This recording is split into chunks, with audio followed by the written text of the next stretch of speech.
Bab 418 Kehancuran Ketiga. Diunggah oleh Baca Suara. Jangan lupa like dan subscribe, agar kami semangat unggah lebih banyak. Arthur Leyyn.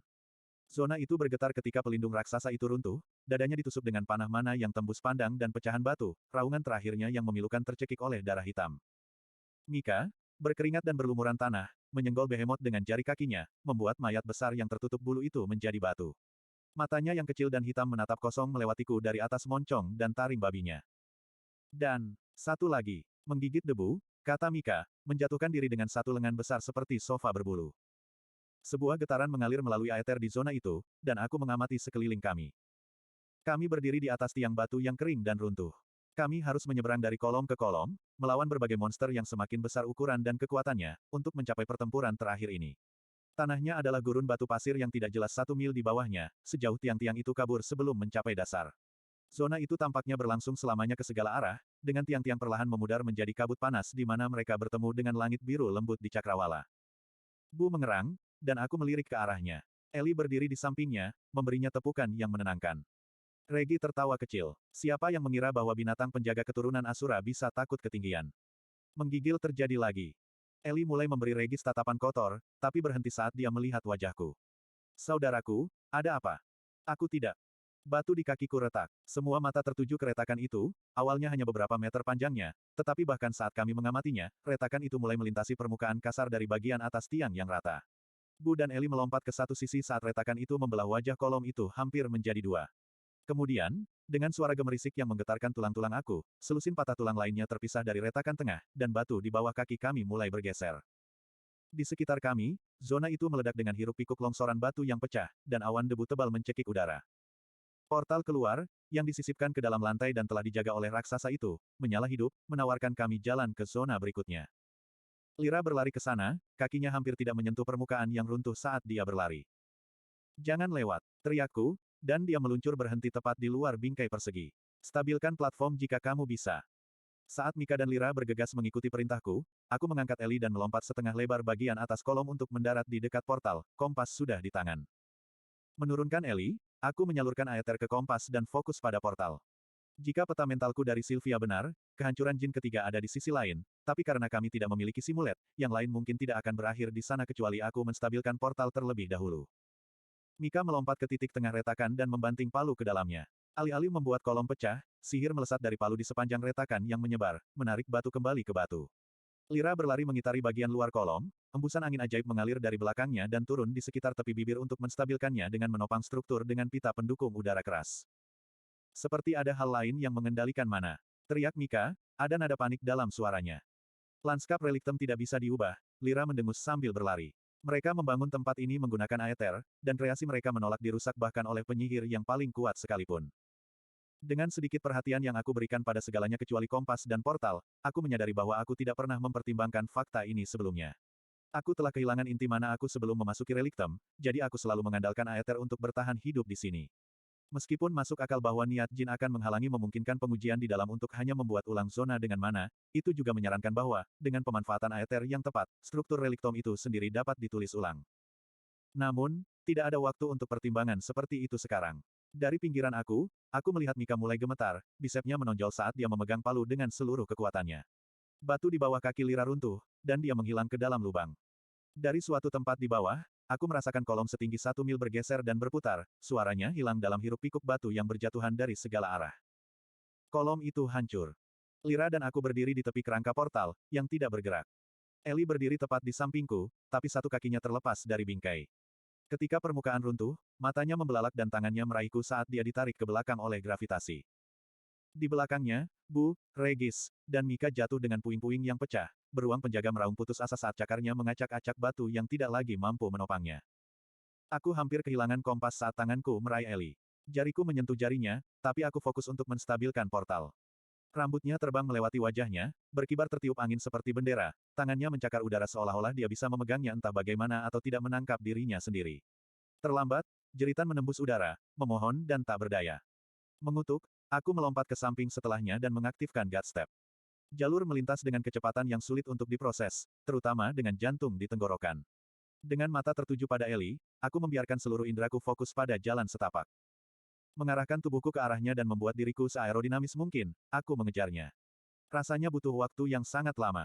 Tubuhnya berputar-putar saat terjun bebas, dan ketika aku menangkap dan memeluknya, itu dengan kekuatan yang cukup untuk menjatuhkan udara dari paru-parunya. Dia berebut untuk memegangku bagaimanapun dia bisa, menarik rambutku dan menjejalkan ibu jarinya ke mataku. Kami berdua mulai berjatuhan dari ujung ke ujung, dikunci bersama oleh jari-jarinya yang menggenggam dan lenganku di pinggangnya. Ellie, kamu harus, jariku akhirnya melingkari pergelangan tangannya, dan aku menariknya untuk menghadapku, tenang. Dia menarik lebih dekat dan memelukku erat-erat, berteriak, Bu. Sekitar 20 kaki di sebelah kanan kami, tubuh besar beruang penjaga berputar dari ujung ke ujung. Geraman panjang, rendah, tanpa pikiran terdengar darinya, dan dia gemetar hebat. Regis lebih dekat, hampir lurus ke depan. Dia melakukan semacam putaran dan putaran untuk menatapku, lidahnya menjulur keluar dari sisi mulutnya. Aku selalu berpikir aku ingin terjun payung, pikirnya. Dan menghindari beberapa juta ton batu yang mematikan pasti menambah pengalaman. Wujud serigala bayangannya meleleh, hanya menyisakan gumpalan kecil, yang mulai melayang kembali ke bingkai portal. Kita harus menyelamatkan Bu. Ellie berteriak di telingaku. Kau harus memanggilnya dari atas, aku berteriak melawan angin. Alis Ellie berkerut dalam tekad saat dia mengangguk meskipun air mata yang tertiup angin mengalir di pipinya. Fokusku beralih ke jalur eterik, mencari jalur yang akan mengembalikan kami ke kerangka portal yang sekarang jauh di atas, tapi kemudian cengkeraman Ellie semakin erat padaku. Menyadari tatapannya yang ngeri, aku mengikutinya. Mika hampir 100 kaki di atas kami, jalur eterik bergeser dan memudar saat posisi relatifnya terhadap kami terus berubah. Aku mengutuk, berjuang untuk menghitung bagaimana aku bisa mendapatkan dia dan kemudian kerangka portal tepat waktu. Saudaraku, pegang aku diam. Ellie mengangkat tangan putihnya yang bersinar saat dia mencengkeram erat jubahku, menstabilkan dirinya saat dia membidik tombak. Baut putih berkabut ditembakkan, hampir tidak menyentuh batu yang jatuh sebelum menemukan sasarannya. Dengan pemasukan mana yang tiba-tiba, Mika berhenti jatuh. Dia ragu-ragu, menatap kami, tapi aku menggelengkan kepalaku. Dia mengangguk dan terbang kembali ke udara. Aku menyisihkan waktu sedetik untuk melihat tanah semakin dekat dengan cepat, lalu mencoba mengalihkan semua fokus aku ke jalur eterik. Ketika mereka tidak segera bergabung dalam pikiran aku memejamkan mata, merasakannya seperti yang diajarkan 3 langkah kepada aku. Di sana. Dengan Ellie di pelukanku, aku melangkah ke eter. Kami muncul di atas pinggiran batu tipis yang mengelilingi portal bercahaya itu. Ellie berteriak, suaranya melengking. Dengan letupan samar, sebuah bayangan muncul di atas kepala, dan beruang penjaga yang sangat besar jatuh di atasku. Dari bawah pinggiran bulu, aku melihat sepatu bot Mika mendarat di sebelah kami. Seru Ellie, isak tangisnya teredam karena dia pasti telah mendorong wajahnya ke sisi ikatannya. Berhati-hati untuk tidak membuat monster mana jatuh dari tepi lagi, aku melepaskan diri dari tubuhnya yang besar dan membersihkan diri. Regis menghampiriku, menyenandungkan lagu, mengabaikan fakta bahwa semua orang baru saja meninggal. Kami semua berbagi pandangan, tetapi tidak ada yang berbicara. Sekali lagi, aku mengeluarkan kompas dan mulai bekerja menstabilkan portal sehingga tidak akan mengirim yang lain pergi sendiri. Aku mengangguk ketika sudah siap, dan Lira masuk, terlihat seperti sedang tenggelam ke dalam kolam air raksa. Mika mengulurkan tangan untuk meletakkan tangannya dengan ringan di bahu Ellie. Keduanya berbagi pandangan dan senyum pucat, lalu Mika masuk setelah Lira. Ellie ragu-ragu. Maafkan aku, katanya setelah beberapa saat. Aku seharusnya. Aku mengangkat tangan untuk mencegah permintaan maafnya yang terus berlanjut. Berhentilah merasa seperti kamu perlu meminta maaf untuk semuanya. Melirik ke tepi, dia menggigil dan dia mengangguk. Bu tidak membutuhkan dorongan untuk masuk ke portal, dan Ellie mengikuti dengan tatapan tekad yang muram. Aku melihat sekeliling zona untuk terakhir kalinya, menerima kehancuran sambil menghela nafas, dan kemudian melangkah ke portal. Di sisi lain, kami mendapati diri kami berada di koridor yang sudah tidak asing lagi, terang benderang oleh panel-panel cahaya yang mengalir di sepanjang bagian atas dinding. Mika, Lira, Ellie, dan Bu menatap sekeliling. Merasakan deja vu, aku menoleh untuk melihat portal yang kami masuki menghilang. Yah, ini menakutkan, kata Regis sambil melangkah dari bayanganku. Aku menggelengkan kepalaku, menyadari bahwa dia mengatakan hal yang persis sama ketika kami menemukan reruntuhan pertama. Sebelumnya, lingkungan yang steril membuat aku gelisah, tetapi sekarang aku tahu apa yang diharapkan. Benar saja, sesaat kemudian, rune menyala di sepanjang dinding, dan lampu memudar menjadi warna ungu yang rendah. Sekali lagi, kekuatan yang tak tertahankan menguasai aku, kami semua, dan tiba-tiba kelompok kami meluncur melintasi lantai ubin, membawa kami ke gerbang kristal hitam yang besar. Sambil mengutuk, Lira berputar, tapi lorong putih itu sudah hilang. Apa yang terjadi? Tidak apa-apa, aku meyakinkannya. Di sisi lain gerbang itu kita akan menemukan apa yang kita cari. Aku akan menghadapi semacam ujian atau tantangan. Kamu tidak akan dapat membantu aku, jadi kamu harus memiliki kesempatan untuk beristirahat di sana. Siapa yang butuh? Istirahat, tanya Mika, bersandar di sisi Bu untuk menahan diri. Selamat datang, keturunan. Silakan masuk. Apa itu tadi? Tanya Eli. Apakah kamu mendengar kata-katanya? Tanyaku saat rune di gerbang berdenyut cerah. Bukan kata-kata, hanya sesuatu. Seperti bisikan di luar batas pendengaranku. Aku mengerutkan kening, mempertimbangkan. Masuk akal jika Eli bisa mendengar pesan itu juga, karena dia juga keturunan Jin, tapi dia tidak memiliki wawasan tentang Aether, jadi mungkin Reliktem melihatnya secara berbeda. Lebih baik masuk ke dalam diriku, untuk berjaga-jaga, saranku pada Regis. Aku tidak ingin kau terjebak di sisi pintu yang salah.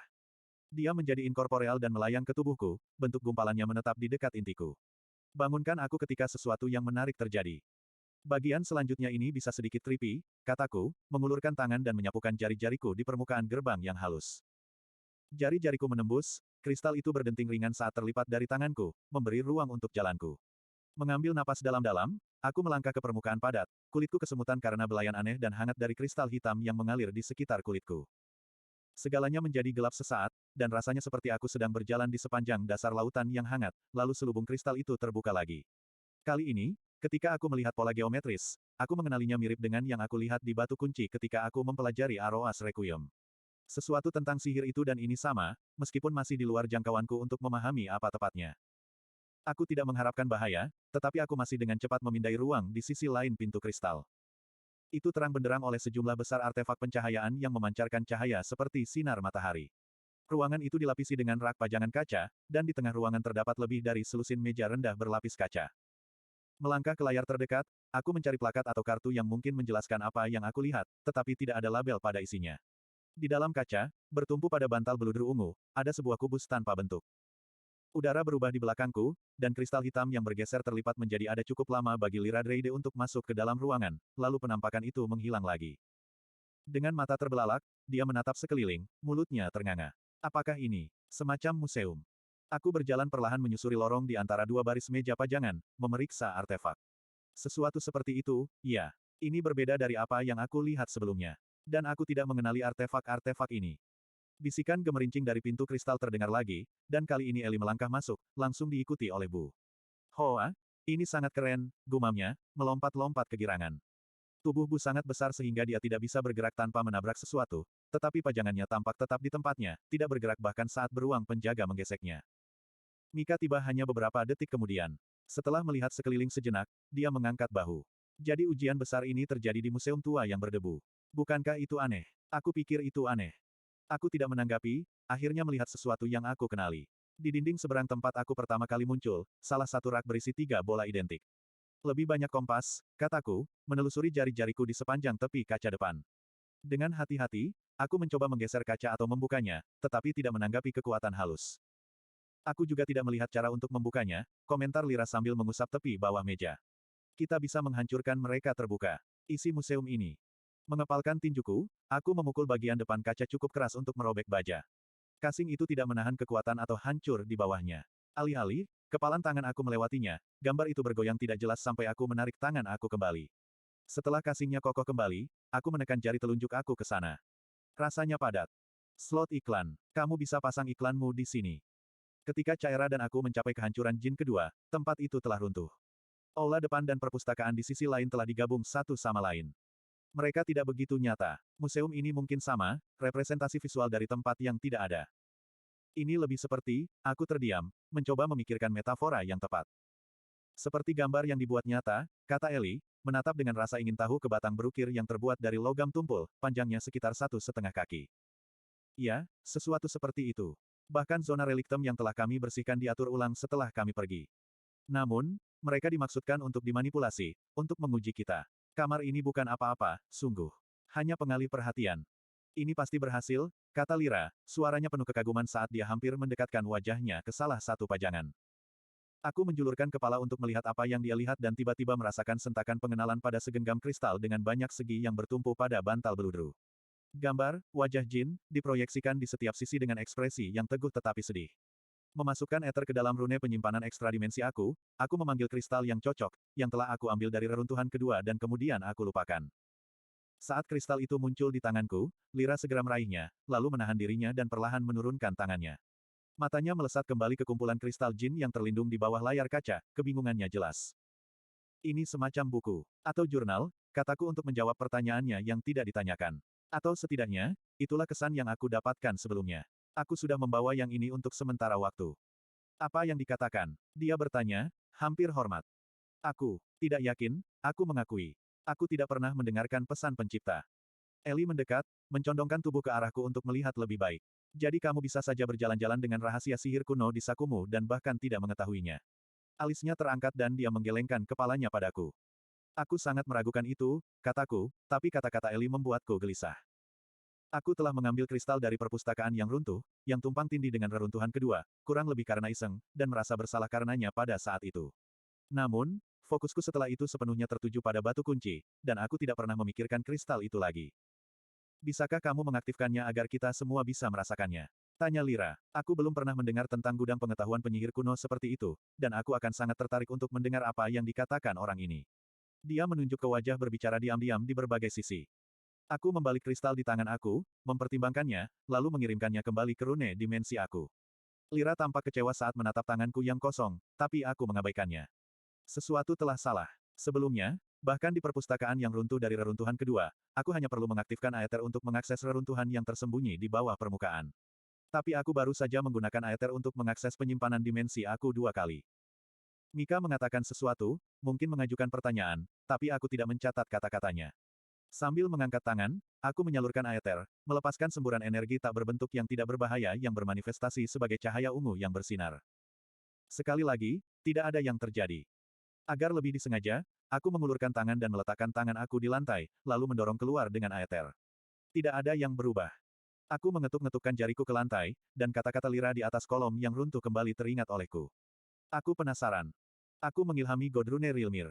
Itu aneh. Mana ada di sana, tapi biasanya kehadiran partikel mana diselaraskan dengan atribut fisik dari ruang yang bersangkutan.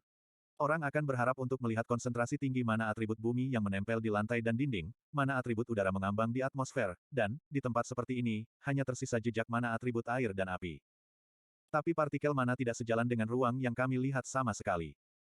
Sepertinya aku sedang melihat gambar kedua yang ditumpangkan di bawah gambar yang ditunjukkan mata aku kepada aku, kumpulan titik-titik yang secara longgar menguraikan fitur-fitur ruang lain.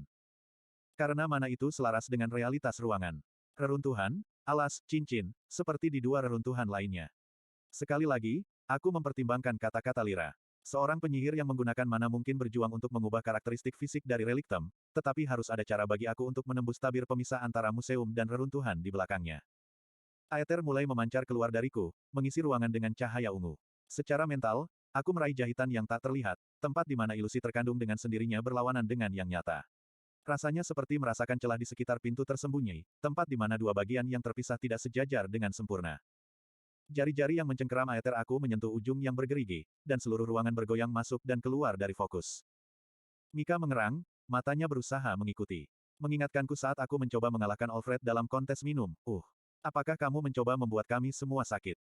Aku harus menelusuri kembali ke tempat aku pernah 2 kali sebelum aku menemukan ujungnya lagi. Segera setelah aku menyentuhnya, kekaburan statis bergetar melalui ruangan, membuat mata aku juling. Bu mendengus gelisah, dan Eli membuat suara menderu lembut untuk menenangkannya. Menutup mata aku untuk membiarkan indera aku yang lain bekerja, aku berpegangan pada ujung itu dengan Aether. Aku membayangkannya seperti selembar perkamen yang diletakkan di atas indera kita, dan begitu pula hal yang paling tepat yang dapat aku pikirkan. Aku merobeknya menjadi 2. Teman-temanku meledak dengan erangan cemas, dan terdengar seolah-olah Mika hampir sakit saat dia celaka. Seseorang jatuh berlutut. Lira mengumpat pelan, atau berdoa kepada Fritra, sulit membedakan yang mana. Ketika aku membuka mata lagi, kami dikelilingi oleh batu abu-abu muda. Kehancuran ketiga, pikirku, masih waspada. Berbeda dengan 2 yang terakhir, bagaimanapun, tempat ini sama sekali bukan reruntuhan. Dinding dan lantai batu tampak seperti baru saja digali dan dibentuk kemarin. Tidak ada pertumbuhan berlebih, tidak ada dinding yang rusak atau langit-langit yang runtuh. Semuanya dalam kondisi sempurna. Bahkan struktur di tengah ruangan tidak rusak, tetapi 4 cincin yang seharusnya mengorbit alas tidak aktif, dan kristal itu sendiri gelap. Itu sangat mengerikan, keluh Mika. Eli sedang berlutut di tanah di sampingku, Bu mengerang dan menyenggolnya. Aku meletakkan tangan di rambutnya, dan dia menatapku. Keringat bercucuran di wajahnya. Dibantu, katanya lemah. Rasanya seperti mataku ditarik keluar dari rongganya, lalu terlempar ke udara sambil tetap terhubung denganku, desah Lira, bersandar ke dinding batu yang tidak bercacat. Regis bermanifestasi di sampingku, apinya melontarkan cahaya ungu yang melompat ke atas batu. Kamu Fritra benar-benar menyukai kata-kata. Kepada aku, dia berkata, sekarang apa, bos? Tempat ini tampak mati seperti barbecue roadkill. Aku meletakkan telapak tanganku ke kristal. Itu dingin, dan tidak ada reaksi terhadap sentuhan aku. Menjaga sebagian dari fokus aku pada Rilmir, aku menyalurkan aether tambahan ke Aroas Requiem. Titik terang energi pemulihan mengalir di lengan dan tangan aku dan ke kristal. Aku mendorong semakin banyak mod ke objek besar, mengamati saat mereka berkerumun di permukaan, berkumpul di setiap celah saat mereka mencari sesuatu untuk diperbaiki. Beberapa terserap ke dalamnya, meleleh menembus permukaan kristal. Aku mengingat pemahaman aku tentang artefak, tujuannya, dan apa yang mungkin disimpan di dalamnya, memberi pola pada Godrune untuk dibangun jika menemukan sesuatu yang rusak.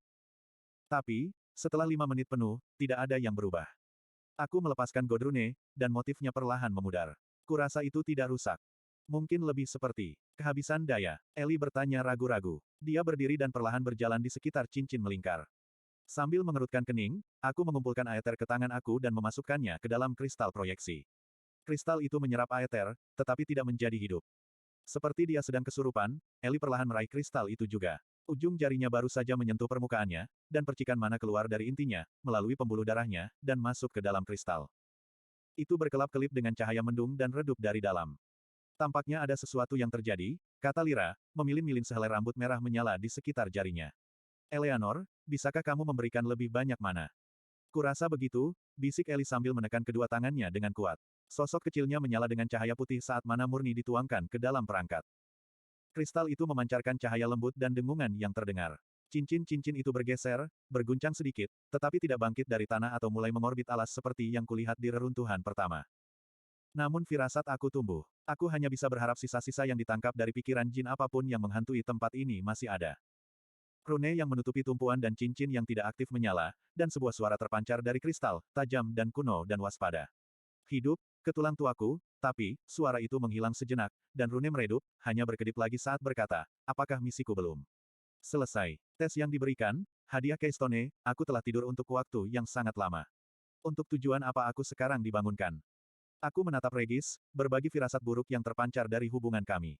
Jin, apakah kamu mengatakan bahwa batu kunci dalam perawatanmu sudah diberikan kepada orang lain? Cahaya di dalam Rune bergeser, hampir seperti terfokus padaku. Seorang keturunan yang layak menampilkan diri mereka. Dahulu kala, mereka lulus tes aku dan mengklaim pengetahuan yang aku jaga, sehingga struktur yang menampung pikiran dan ingatan aku tertidur, energi yang menopang aku digunakan di tempat lain. Jantungku berdegup kencang, dan tiba-tiba terasa berat untuk menarik napas. Mengepalkan tinjuku, aku dengan paksa mengatur napasku. Bisakah kamu memberitahuku siapa keturunan ini? Atau pengetahuan apa yang terkandung di dalam batu kunci itu? Informasi itu tidak disimpan dalam sisa ini. Aku sangat menyadari mata teman-temanku semua tertuju padaku, tapi aku tidak membalas tatapan mereka. Bagaimana dengan ujianmu? Manifestasi atau wali sebelumnya atau apapun yang kamu sebut diri kamu menguji aku, dan melalui ujian itu aku bisa mendapatkan wawasan. Bahkan tanpa batu kunci. Perumahan ini kekurangan energi untuk melakukan pengujian lain. Seni apapun yang kamu gunakan untuk membangunkan aku hanya cukup untuk penerapan paling permukaan dari kesadaran aku yang tersimpan, dan aku sudah bisa merasakannya hampir habis. Tujuan aku terpenuhi. Aku dapat melihat kesedihan dalam pikiran kamu, tetapi aku tidak dapat menawarkan balsem untuk rasa sakit kamu. Maaf. Suara itu kehilangan integritas, mendapatkan kualitas nyaring seperti bergema dari kaleng, lalu menghilang seluruhnya. Cahaya terakhir meninggalkan Rune dan kristal. Yah, sial, kata Regis singkat, duduk kembali di paha. Agrona pasti memilikinya, kataku segera, menoleh ke arah Lira untuk meminta konfirmasi. Dia mengangkat bahu tak berdaya. Itu mungkin. Batu kunci, ini mungkin yang memungkinkannya untuk membentuk negara kita sejak awal, atau bertahan dari upaya pembunuhan yang dikirim oleh Asura lain, atau bahkan membuka pengetahuan tentang reinkarnasi dan warisan. Atau semuanya. Tapi aku khawatir aku tidak tahu pasti. Mika terbang dari tanah, tiba-tiba di depan wajah Lira. Dia mendorong palunya ke bahu Punggawa, mendorong punggungnya ke dinding. Bukankah kamu salah satu jenderalnya atau apapun? Bagaimana mungkin kamu tidak tahu? Jangan bohongi kami. Lira mengangkat dagunya dan memelototi Mika. Penguasa tinggi cukup efektif dalam mengkotak-kotakkan pasukannya. Tidak seorang pun kecuali Agrona sendiri yang melihat keseluruhan gambar. Skites dan pengikutnya adalah tokoh politik, baik wortel maupun tongkat untuk warga sipil. Pekerjaan yang lebih dalam dari kerajaannya sebagian besar diserahkan kepada klan Fritra sendiri, mereka yang masih bertahan setelah melarikan diri dari Epeotus di sampingnya sejak lama. Pasukan uratnya tidak melakukan apa-apa selain berlatih dan bersiap, sebuah rahasia bahkan dari sebagian besar benuanya sendiri. Kisah yang mungkin, balas Mika, mendorong lebih keras dengan palunya. Tapi Agrona sendiri tidak mungkin masuk ke sini, kan? Tanya Regis, tidak memedulikan ketegangan antara dua wanita berkuasa itu. Siapa yang bisa masuk ke sini selain kamu? Aku menggelengkan kepalaku, tidak yakin. Menyeberangi ruangan, aku memegang palu Mika dan dengan lembut menariknya menjauh dari Lira. Kita tidak punya waktu untuk bertarung satu sama lain. Sambil menggerutu, dia menurunkan senjatanya. Lira dan Mika saling melotot. Eli memperhatikan mereka dengan gugup saat dia memainkan ujung kemejanya. Jadi apa yang kita lakukan? Masih ada satu reruntuhan lagi di luar sana, kataku tegas. Kita perlu menemukannya. Sekarang.